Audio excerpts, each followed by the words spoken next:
Hi, my name is Phil. I like talking about politics, and this is the Political Postbox, where each week I take a selection of some of the more engaged with comments that have appeared on the channel from the past week and add my own thoughts onto them.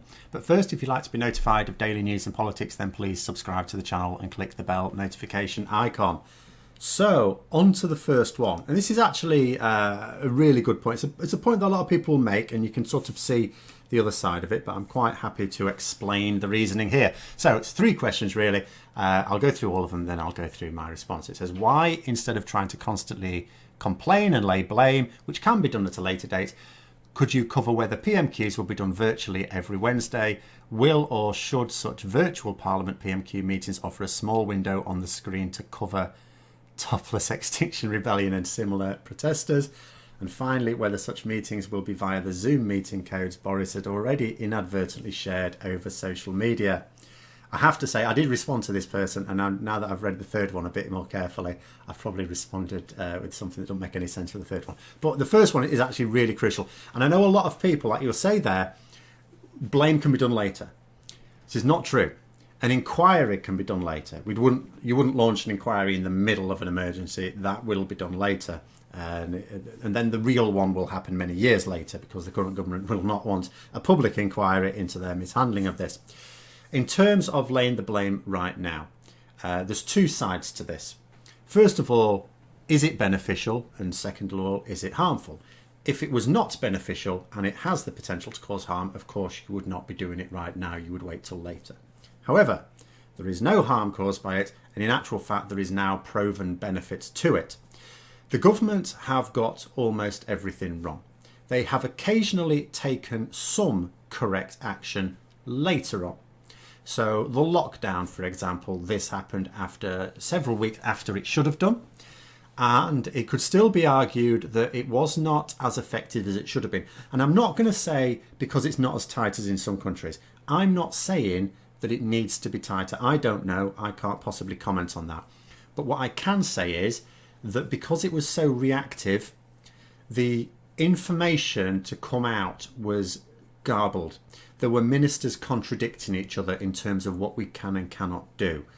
A right arse was made of it. However, the only reason the lockdown happened in the first place was because of a public backlash against the fact that we weren't locking down. The death toll was rocketing up, and it was clear that we needed to do something. This herd immunity strategy was a complete non-starter. So if we hadn't criticised the government, we wouldn't have had those lockdown measures at all. They didn't want to put them in place. Then the issue of PPE for NHS workers. They're not getting enough. And they're only going to eventually get the PPE they need as a result of constant pressure on the government, who are still not providing it. Then there's testing. We're not testing enough. We weren't testing frontline NHS staff at all. We are now testing some. The government now say that they are also going to be testing care workers as well. Now, I don't have proof yet that that is happening, but they've said it's going to happen, so I'll give that a few days to see if there's any evidence that that is happening. But again, what is that a result of? Is it a result of the government's thought, actually, we should probably do this? No, because they've been advised to have been doing this a long time ago. They've only done it because of persistent public and political pressure. It is absolutely vital to be able to criticise your government at all times. They need to feel the spotlight on them at all times. And the idea of putting people under this sort of intense pressure, you may feel to yourself, do you know what, I would melt under this sort of pressure. I don't think I could cope. Okay, understood. Don't go into politics. If you go into any position of leadership on any level, you are opening yourself up to criticism. If you can't take it, don't do it. No one forces you. No one forces someone to be a leader. You may be asked to do it. You don't necessarily always put yourself forward, but you do agree. It has your agreement. Therefore, you take the responsibility of that leadership as well.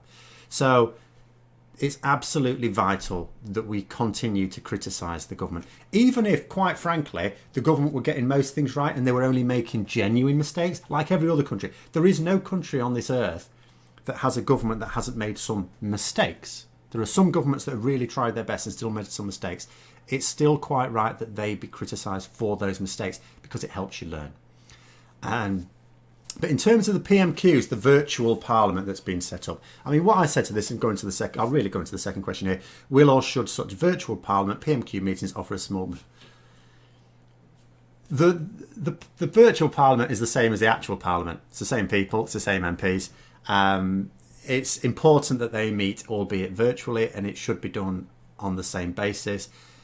Ministers, for example, should not be allowed to just not attend select committee hearings. These select committee hearings are taking place, via remotely, via video conferencing. It's not at all appropriate that certain ministers have just chosen not to turn up to them. They should absolutely face scrutiny. It's vital. And the PMQs as well should also be done in very much the same manner.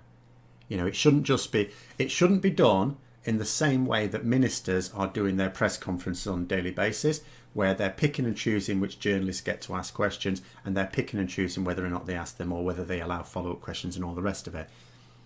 These are MPs. These are their peers, and they should be, it should work very much like the Parliament normally does. In terms of the Zoom meetings, I mean, what I did say was, all parliamentary procedures are open to the public. There's no such thing as a secret parliamentary procedure. Voting is publicly known, debates are publicly known, select committee hearings are publicly known, and that should happen as well. We should be able to view these via video link as well. But the last point was there about the old Zoom meeting codes. You just change your codes, don't you? I actually misread that one. I just thought the inference was for certain things that need to take place in private, should members of the public be able to see them, we can see everything. But I'm quite sure that someone can set up different Zoom codes if necessary, if any security has been breached, because obviously what we don't want is for members of the public to be able to pipe up and go, Mr. Johnson, I've got a question for you. Have you really? Well done. Let's leave it to the MP, shall we? Go and tell your MPs what you want them to ask. Because I'll put this in this last point, I keep saying this when people keep banging their hands together for the NHS. That's fine, that's grand. When you finish, can you email your MP and ask a load of questions about what your MP is doing? More especially if your MP happens to be a cabinet minister, but regardless of which party they're in or what position they hold, what are they doing to make sure that none of their elderly constituents are left in care homes when they need medical attention, and what they are doing to make sure that the NHS staff in their constituents, as well as care workers, are getting the PPE they need. Anyway, that's the first one. On to the second one. Let's get rid of that. So, a few comments in here from people just trying to, again, argue, banging the old Brexit drum. The British economy, which of course it's believed now, even by the Governor of the Bank of England, that it has already shrunk by 35%, which in such a short period of time is absolutely huge. It just gives you an idea of just how devastating this pandemic is. The British economy will readjust and calibrate and trade more with the rest of the world, continues this person. And this is the age-old fallacy of the Brexit thinking, we'll just trade more with the rest of the world. No, we won't. And we won't for two very good reasons. One, nobody trades more with people that are not near them. Nobody in the world. And the reason for that is obvious. The reasons are understood. It's because it's a long way away. It takes a long time for stuff to get here. We're short of a few things in this country. Let me just grab something. We're short of a few things. There's a few things that we're very likely to need quite soon, if indeed we shouldn't really be using them now. So I have got myself some face masks. 100 of them in the first instance. Could not source them from the United Kingdom. Had to send away from them from Asia. They took a while to arrive. They took a good long time to arrive. Now, if I order something from France, I can have it here the next day. If I order something from China, no, I can't. That is one of the big problems. The so-called just-in-time supply chain. It's not possible with countries that are a long way away. Can't be done. So and there's a lot of businesses need to be able to get supplies in very quickly. They can't just have stocks of stuff. because it cost it. You know, a lot of businesses don't have the profit margins to be able to just stock up on stuff. They need orders to come in, then they need to buy the raw materials they need to fulfill those orders, just the right amount. And they need them quickly so they can have a quick turnover to get the end product out to their customer as well. You cannot do that trading with the rest of the world. Doesn't work. The other problem is that the rest of the world is also in trade blocks. You know, the European project, what is now the EU, didn't start off as the EEC, was a fantastic experiment in interconnected trade that has been so successful as a trade project. I mean, that's what attracted the UK to join in the first place, not the political project, the trade project. It's been so successful that blocks have been set up all over the world. So we can't ever go back to pre-membership because the world doesn't exist like that anymore. Individual countries all making their own deals with each other. It doesn't happen. It doesn't happen. They have their own trading blocks now. So whenever we are conducting any negotiations with another country, they have to give consideration to other countries that they have trade agreements with, which actually includes the EU, by the way, but more especially their closest neighbours. They are the more important markets to them. When we're discussing trade with Japan, the Asian market is more important to them. When we're discussing trade with the United States, Canada is more important to them. Frankly, the EU is more important to them. We know that much as well. They've said as much. So no, the British economy, it may readjust and it may recalibrate as a much poorer country if we don't get it right. But it's not going to do so by trading more with the rest of the world. Unless, of course, you're talking about the overall cake shrinking. We can have a larger proportion of our trade with the rest of the world, but not more actual trade. In fact, we'll get less actual trade with the rest of the world because the rest of the world is going into recession as well. So they're going to focus on more important markets. More important markets will work together. You know, so in other words, neighbours will work together rather than throw us a lifeline because of our own stupidity. Next one. So, this is a corker, this one. I'm not going to read the whole thing. I'll give you the gist of it. You can read it yourself. It says, regard your recent video on fruit pickers and lazy Brexiteers. So, to give some context. This is about the fact that we're having to fly in the seasonal casual workers that pick fruit and veg on British farms, usually from Central and Eastern Europe. And we need tens of thousands of them every year. And they come over doing really hard work for not very much pay at all. But it is national minimum wage, quite frankly.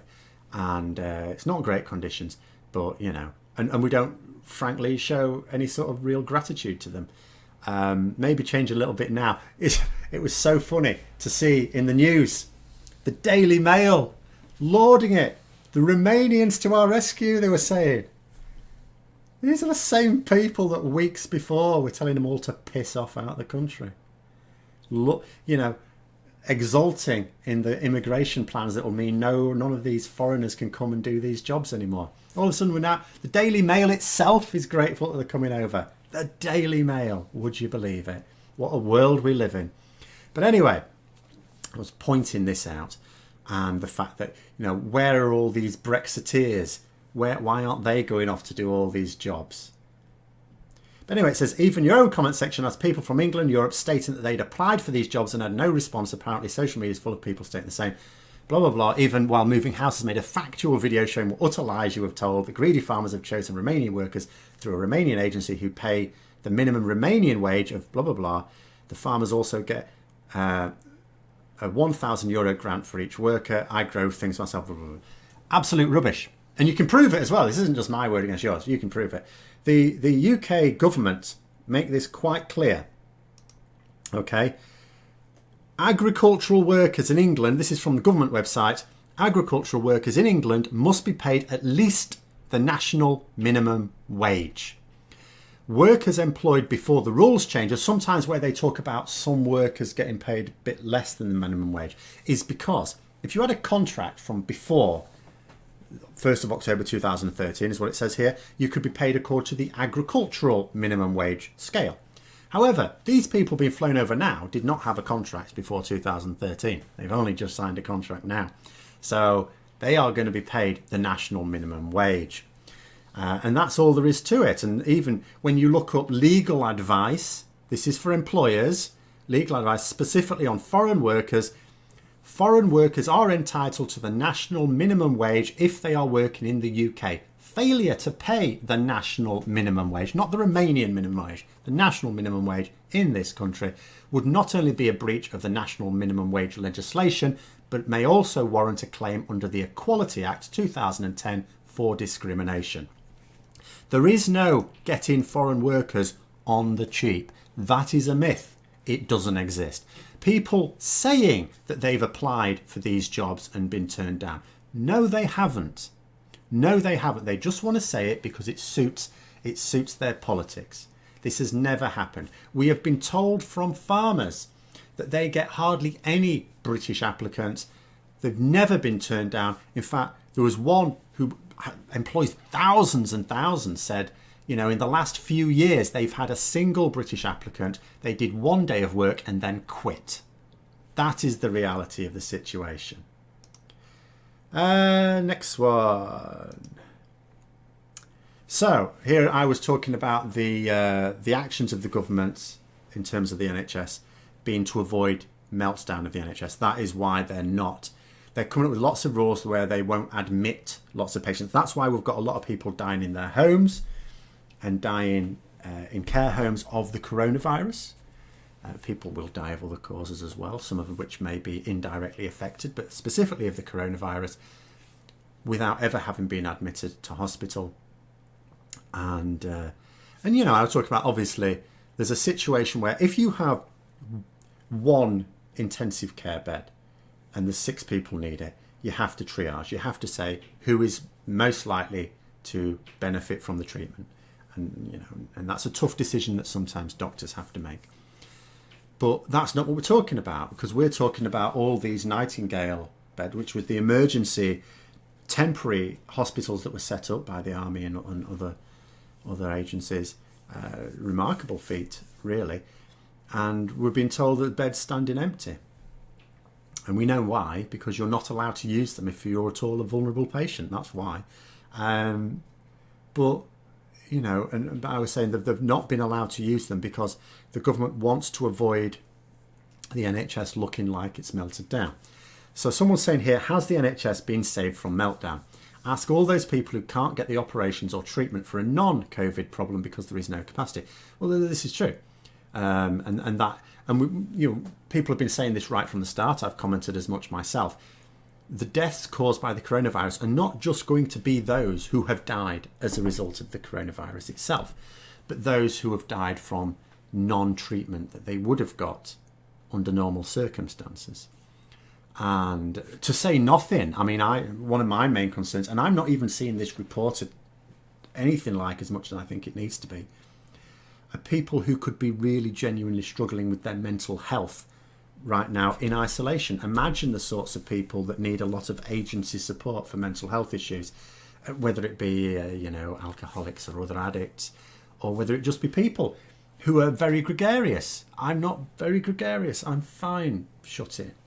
I'm all right with that. I'm shut in with my girlfriend, but were I not, if I were still single, I'm all right with it. I used to shut myself in during summer holidays as a teacher anyway. But there are people who can't do that, and we don't want to understate that. And we could end up with more deaths as a result of mental health problems as well. But it is stopping the NHS melting down, and I'm not saying that's a good thing. What I'm saying is, from their point of view, it's just political. They want to be able, at the end of this, to say the NHS coped. They would rather deflect questions about the sheer massive number of people that are dying at home, having never received medical treatment, being denied medical treatment. They think they can deflect that criticism a lot easier than having hospitals turning people away because there's no room at the inn. That's the point there. That's what they want to be able to say. They want to be able to say that the NHS coped, because the bottom line is that people in this country are really baffling. because they keep voting Conservative governments in. Conservative governments keep trashing the NHS, but people really value the NHS. How does this make sense? It only makes sense because people do not understand the damage the Conservatives are doing to the NHS. The Conservatives keep saying how much in favour of the NHS they are. They're not, but they keep saying it. And people believe it because they want to believe it. And the last thing the Conservatives can afford to do is to allow the NHS to fail, because that'll have happened on their watch. They have to give the impression that it got through it. It's a false impression, but that's what they need to do, even if it costs a lot more lives. Next one. So this is in regards to coming out of the lockdown and potentially certain countries coming out a little bit too soon. It's always iffy, for any country to know quite when. Obviously, Denmark and Germany have recently been talking about easing their restrictions. Spain have been talking about easing them a little bit of a pressure valve with Spain there, just to try. And I think that's all it is with Spain. I think it's just reducing a little bit of pressure rather than really properly easing it, because they think they've come out the other side, which hopefully they have, but it's still too soon, I think. But someone was saying here, presenter on Fox News was bemoaning not being able to get her nails and hair done. I don't know if this is a more recent one. I heard a Fox presenter saying that a couple of weeks ago. I'm not sure if it's the same one you're meaning. And yes, this is also a problem. I've been seeing, I think it was an article in the Times in this country talking about the need to end the lockdown really quickly. There's lots of Conservative MPs. There's far too many Conservative cabinet ministers talking about wanting to end the lockdown right now. Now, the ones who have anything serious to say about it, like Michael Gove, Dominic Raab, Boris Johnson, are saying that we're not coming out of it just yet. The time is not right to come out of it. So they're not planning on doing anything that insane just yet. Has to be borne in mind, because we're talking about a Fox News presenter. In America, of course, obviously America's doing very badly as a result of this, and again, as a result of the very poor leadership they received there. Can you imagine how much worse it would be in America, though? If it were not a confederacy, individual states have taken action, separate to the president. Imagine were that not possible. Imagine if America was much more similar to a European democracy, where the government were of the same mind as Donald Trump, and no regional legislature could change that. Could you imagine how much more serious it would be if individual states had not taken their own action? It's frightening. It really is frightening. And as I always say, whenever I criticise Johnson and other government ministers, which I do a fair amount, I do have to occasionally just say, could be worse, because as I always know, Boris Johnson has more power in the UK than Donald Trump has in the US. Donald Trump has... They're not very effective, the old checks and balances against him, but there are some. We've given Boris Johnson a massive majority last December. There are none for Boris Johnson. The only thing keeping Boris Johnson in any sort of check is actually the right-wing popular press. Because he's been so bad on this that even they've had a pop at him quite a bit. That's how bad he's been, that even they are having a pop at him at times. And that is the only thing keeping him in check. But yeah, the sort of nonsense that people are complaining about as reasons for ending the lockdown can't get me out. It's time for me to go and get a haircut. At the end of the day, my hair, you'll notice in a few weeks, it gets messy. My hair is pretty unmanageable. It's pretty unmanageable. At the end of the day, it's hair. Who cares? If I end up looking like Captain Caveman, is it really going to be that bad? I think there's worse things to worry about. Getting your nails done. Maybe someone could tell us you could buy a pair of clippers. My nails look. I'm told my nails look lovely. It's all I use. It's all I've got. Gordon Bennett, learn how to use some clippers. But it is absolutely ridiculous, isn't it? And what gets me is, I don't mind a debate where I'm on one side and there's another side where there are actual arguments. The very first question I did today was, shouldn't we criticise the government after all this is over? That's a genuine debate that you can have, where people can say intelligent things on both sides. This is not. No one has said anything intelligent for ending the lockdown in the UK or the US prematurely. None at all. There's no arguments for it at all. Anyway, next one. Let's get on to something sensible. So this is about various newspapers struggling at the moment. Newspapers doing very badly because ultimately, if not as many people going to work, so not as many people buying a paper to read when they're on the bog or in the canteen or whatever at work, or not as many people just going out to the shops, not as often, so again, not really picking up a paper. I don't even know if paper rounds are still happening. Maybe someone could say. I actually don't know. But someone here saying, hey, I still like The Guardian. Can we please agree that this one shouldn't go bankrupt? It's always where it's tricky, isn't it, with British papers? Because, I mean, the Daily Mail and the Sun are just obnoxious. They just need to go. Because they are newspapers they just lie. They just make stuff up. They're appalling, nasty, vindictive. They can go. But in terms of other papers, I'm left wing. I support The Guardian and I support the Mirror, and and I read a couple of other much less well-known ones like the Canary as well, and the New European. The ones that you might expect someone of my political leanings to read and appreciate. But I also understand that I have a political position, and that political position gives me a certain bias. And I could look at the situation and go, well, the Daily Telegraph is pretty terrible, and the Times is really biased, and blah, blah, blah. They're all biased. The Guardian is biased. The Mirror is biased. The Mail is definitely biased. The Canary is biased. The Morning Star is biased. They're all biased. It just so happens that I very rarely get outraged when I read something in The Guardian or the Mirror because they're appealing to my politics. Whereas I do get outraged when I read things in the Times. But quite frankly, the Times is no worse than the Guardian. It doesn't make things up. What it presents is the truth. It's the truth from a particular angle, and it's the truth designed to get you to think a particular way. It is biased. It's biased towards the right wing of politics. But it is no worse than the Guardian. The Financial Times lobbies for businesses and the people with the money, the people who own the country. But it's not dishonest in the way that it does it. It's biased, but it's not dishonest. And you do have papers on the right and the left, and they are what they are. The only one where I get really appalled with the bias, really, is the BBC. With the Daily Mail and the Sun, my outrage for them is not their bias. Their outrage for them is just the fact that they lie. They just lie. They don't take some facts and just present it in a very misleading way. They just straight up make things up. But the BBC should be unbiased. You could argue newspapers should be as well, but at the end of the day, they're private. Privatised companies, you can't say that they can't present the news in the way that they would like.